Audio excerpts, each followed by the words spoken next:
Okay, mga pahinumdom lang usa mo maminyo. Ang kaminyoon, nindot kaayo, pero dili pirmi sayon. Tinuod? So always remember na it's magical, no? It's magical to fall in love. Nganong magical man sa sa daghang taos kalibutan, nganong kamo man gyud ang nag-abot, kamo naghinigugmaay, di ba?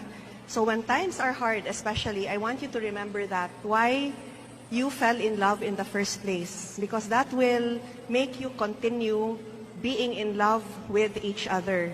Unya, sa panahon gani nga dili magkasinabtanay, mag-away-away, okay ra na. Bahala nagmagbugno mo.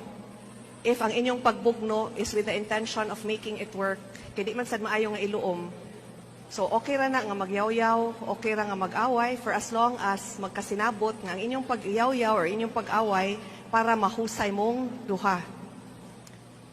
Having said that, I also like to remind you nga naagani mo yung mga kahiubo sa inyong kapikas, ayaw mo pagsumbong sa inyong mga tagsa-tagsa nga pamilya.